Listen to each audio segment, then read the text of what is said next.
हमारे पड़ोस वाले गांव में उषा रहती है ना, उसने कुछ सामान बोला था मुझे लेकर जाने को। अब मेरे घुटनों में हो रहा है दर्द, तो तुम ही पहुंचा दो ना बहू ये सामान। अरे वाह, इतने सुहाने मौसम में घर से बाहर निकलने को मिल रहा है, मजा आ जाएगा। ये लो बेटा, ध्यान से जाना और लौटते वक्त उस गांव के कुल देवता के मंदिर में भी माथा टेक आना। हाँ हाँ मम्मी जी, जैसा आप कहें। पर ये सब करने के लिए थोड़ा सा खर्चा पानी मिल जाता तो। अरे पानी तो तुम्हें उषा पिला देगी, और खर्चा तुम ज्यादा करना मत, ठीक है बहू? जाओ, शाम तक घर लौट आना, ठीक है बहू रानी? सास वहां से चली जाती है और पिंकी पड़ोस वाले गांव में पहुंचती है और उसे कुल देवता का मंदिर दिखाई देता है। पहले मंदिर होकर आऊं कि सामान देकर आऊं? चलो मंदिर ही हो आती हूँ। पिंकी मंदिर के पास जाती है, तभी उसका पैर एक पत्थर से टकराता है। हाय रो, मर गई रे। पिंकी देखती है कि वो पत्थर चमक रहा होता है। पिंकी वो पत्थर उठा लेती है। अरे, ये पत्थर तो चमक रहा है। वो पत्थर देख ही रही होती है कि तभी उसे एक आवाज सुनाई देती है। दन दना दन दन दन दन, जो तेरा मन चाहे तू बन। अरे, ये आवाज कहाँ से आ रही है? जो तेरे हाथ में पत्थर है उसी में से बोल रहा हूँ मैं पिंकी। ये पत्थर है जादुई और ये लगा है तेरे हाथों में, तो ये हुआ तेरा। अब तू जिसके रूप में आना चाहे आ सकती है। ये पत्थर हुआ तेरा। दन दना दन दन दन दन। क्या सच में ये जादुई पत्थर मेरा हुआ? अरे वाह वाह वाह वाह। पिंकी अपना काम खत्म करके घर आती है और उसकी सास रसोई में काम कर रही होती है। अब वक्त है इस पत्थर का इस्तेमाल करने का। बड़ी थकान हो गई है रास्ते में, सासू माँ से थोड़ी सेवा करवा लेती हूँ। पिंकी पत्थर को हाथ में लेकर अपने ससुर का रूप धारण कर लेती है।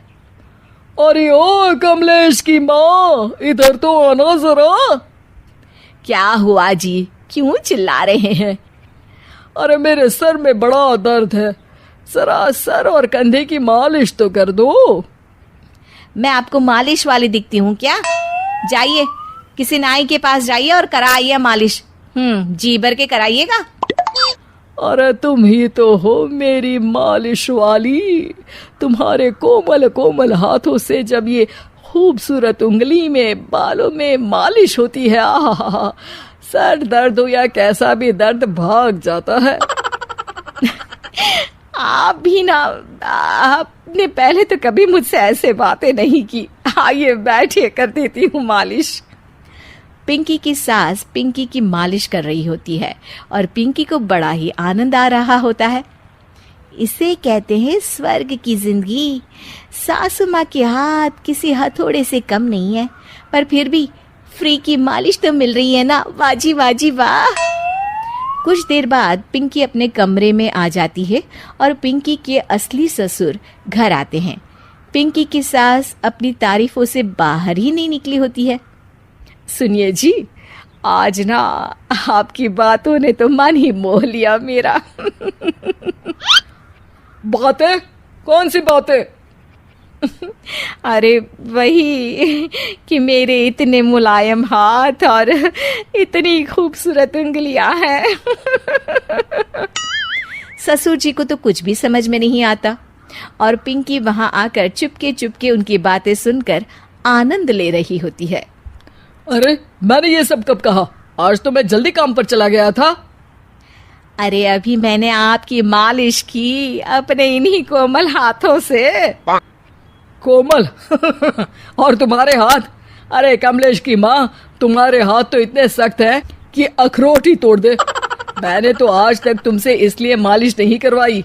तुम्हारे हाथों को देखकर तो मुझे वो डायलॉग याद आता है, ये 2.5 किलो का हाथ जब किसी पर पड़ता है ना, तो आदमी उठता नहीं, उठ जाता है। सास को गुस्सा आ जाता है। आए बड़े मेरे हाथ को 2.5 किलो का कहने वाले। अरे खुद की तोंद देखी है? बारात का ढोल भी शर्मा जाए देखकर। पिंकी उन दोनों की बातों से हंसी रही होती है कि तभी वहां कमलेश आता है और वो बहुत परेशान होता है। मैं तो लूट गया। अरे क्या हुआ कमलेश? दुकान में कल वो गुंडा जग्गू दादा आए थे और धमकी देकर गए हैं कि 1 लाख का हफ्ता देना पड़ेगा, नहीं तो मेरी दुकान तोड़ देंगे। सभी चौंक जाते हैं। क्या पिंकी अपने पति कमलेश को जग्गू दादा से बचा पाएगी? जानने के लिए देखिए रूप बदलने वाली बहू पार्ट 2।